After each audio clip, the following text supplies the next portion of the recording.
Imagine being torn from your home, your family, your land, your very identity.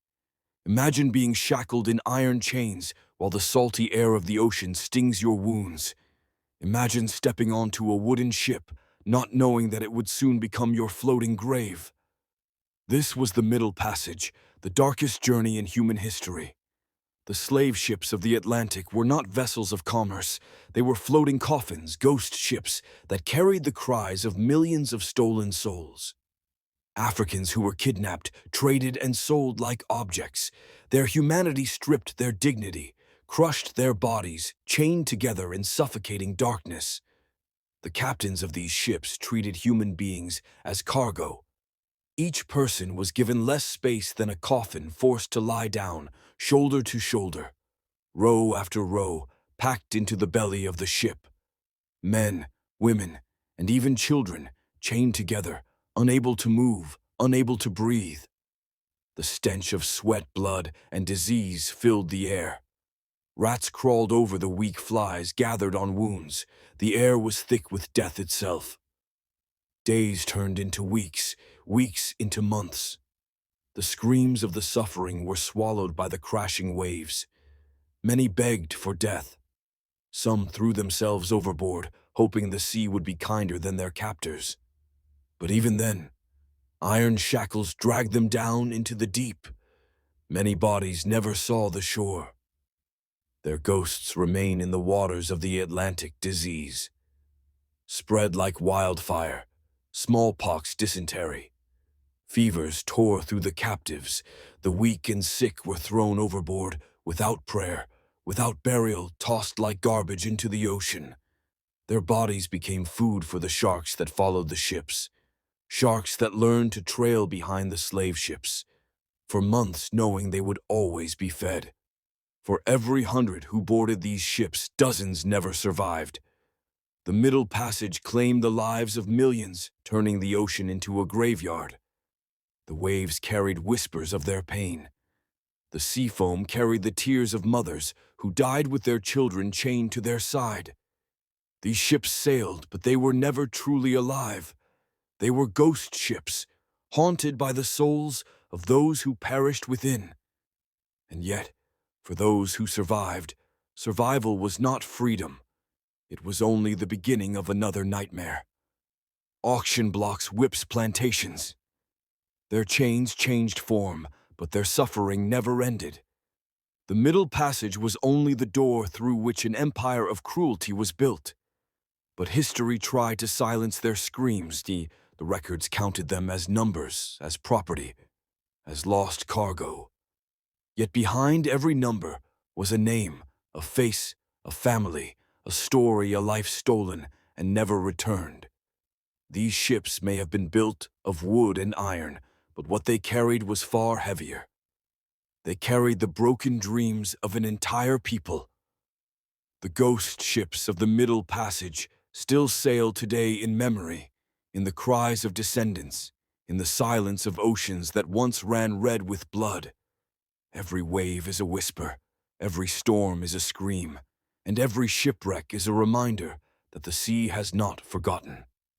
The Middle Passage was more than a journey. It was a wound carved into the heart of humanity. A wound that still bleeds through time, and though the ships have long rotted and sunk, their ghosts remain to remind us, to haunt us, to warn us never to forget. Imagine the darkness that swallowed the ocean, a darkness not of night, but of despair. The Middle Passage was not only a journey across waters, it was a descent into a living hell. For those chained inside these floating coffins, survival was both a curse and a miracle. The survivors were not the strongest. They were often the ones who simply endured day after day with no promise of tomorrow.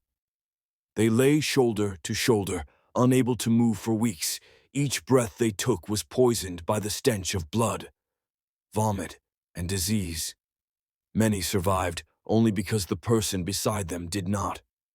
When one body grew still, another was forced to lie chained to the corpse until it was dragged above and thrown to the sharks below. Every day was a battle. Hunger gnawed at their stomachs, while thirst cracked their lips. Captains rationed them foul water and scraps of food. Infested beans and moldy bread were shoved down their throats. Sometimes they were force-fed to keep them alive, not out of mercy, but out of greed. Every life lost meant profit loss, and the captains wanted bodies delivered, even if those bodies were broken. Women suffered in silence. Their bodies were not only enslaved by chains, but also by the men who guarded them. Nights were filled with screams, muffled by fear. Children too small to understand clung to their mothers only to be torn away, sold separately. At the end of the voyage, innocence was crushed long before they ever saw the shores of a new world.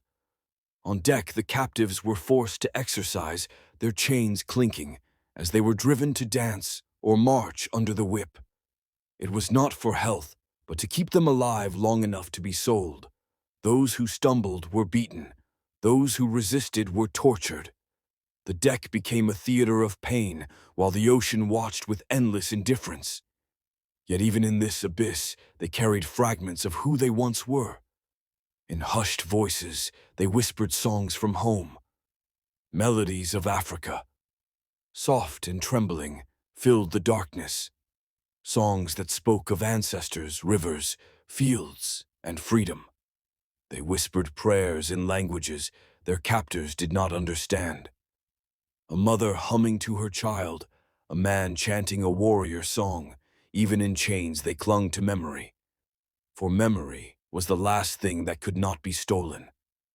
But with every mile, those memories faded, names were forgotten, traditions silenced, identities erased, entire cultures carried across the ocean. Only to be scattered like ashes, the drumbeats of Africa were replaced with the cracking of whips. The laughter of children was replaced with sobs. The roots of generations were severed and cast into the sea. The Middle Passage was not only a theft of lives, it was a theft of memory, and still some lived to see land. Their eyes blinded by sunlight after months in the darkness, their bodies too weak to stand, their souls hollowed by what they had endured. They were dragged onto auction blocks, displayed like animals.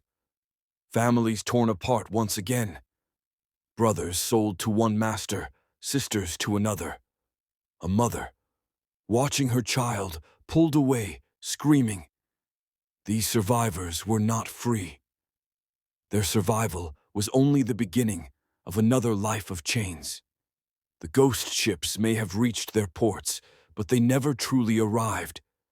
For each one carried voices that never stopped crying. The sea itself became haunted, every wave carrying the rhythm of chains, every storm carrying the echoes of prayers. Unanswered, the Atlantic turned into a graveyard not marked by stone, but by silence. A silence that still speaks today. We remember the survivors, not just for their suffering, but for their strength. They carried within them fragments of Africa, which survived through stories, songs, and spirit. Their resilience planted the seeds of cultures that endure even now, in music, in language, in faith. The world they were forced to build still bears their mark. They were not only victims, they were ancestors who refused to be erased. The Middle Passage remains the wound at the heart of history, a wound carved deep into humanity, a reminder of what cruelty can become when power turns blind. Yet it is also a testimony of survival. The ghosts of these ships are not only cries of pain, they are whispers of endurance. They tell us never forget what was stolen, never forget what was endured, and never allow the world to return to such darkness. The ocean still carries their memory. Every wave that breaks upon the shore is a whisper from the past. The sea has not forgotten. The ghosts still sail, and they call upon us to remember.